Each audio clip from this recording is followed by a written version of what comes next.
Naglabas na ng pahayag si Bini Aya sa isyu ng panghihimasok ng ilang fans sa kanyang privacy. Ganyan na ganyan si Diwata nung kasikatan niya. Oo. Si Diwata sumikat, pinasikat, tapos nung may nagpapapicture na sa kanya na marami, nagagalit na siya.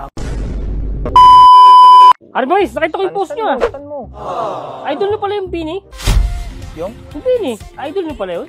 Hindi naman sa idol, pero naririnig ko kasi mga kanta. Siyempre, na LSS ako. So, bakit yan na naman nandito? Nabash yun, di ba?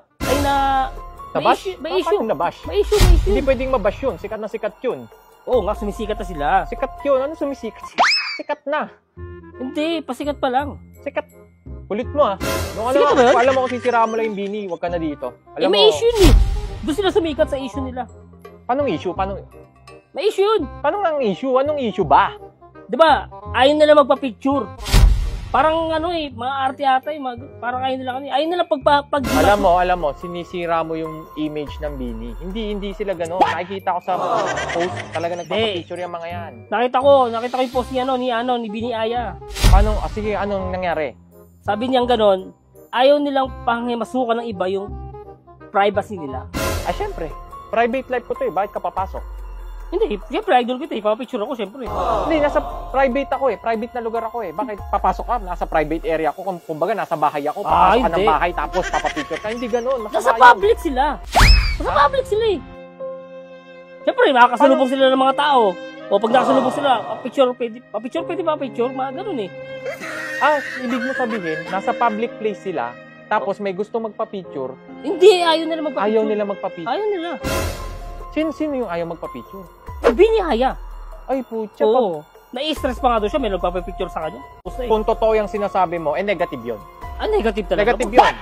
Kasi nung hindi ka pa sikat wala nagpapapicture sa'yo. Gusto mo sumikat.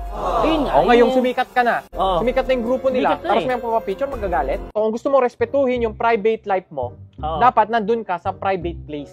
Siyempre kung nasa public place ka, asahan mo na sikat ka, siyempre marami magpapapicture sa'yo. Ayun dapat ang... Di ba? Parang nangyari dyan, parang kay Diwata. Ganyan na ganyan si Diwata nung kasikatan niya. Di ba? Si Diwata sumikat, pinasikat, tapos nung may nagpapapicture na sa kanya na marami, nagagalit na siya. Di ba? Parang naiinis siya. Ba't kaya ganyan sila, no? Hindi ko alam. Hindi mo kasi maano yung tao eh. Minsan kasi ang tao, pag nakatikim ng kasikatan, medyo yumayabang yan.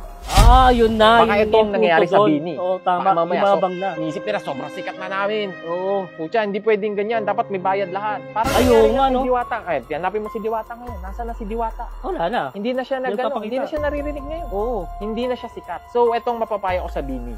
Be humble. Kasi hindi habang buhay nasa taas ka eh. Tama. Ang dami yan, para si Diwata. For a good example, Diwata. Sobrang sikat ka. Wala na. Ang dami nagpapapicture. Yung pumangit yung ugali, ang sungit daw, ayaw na magpapicture, nang sikat na.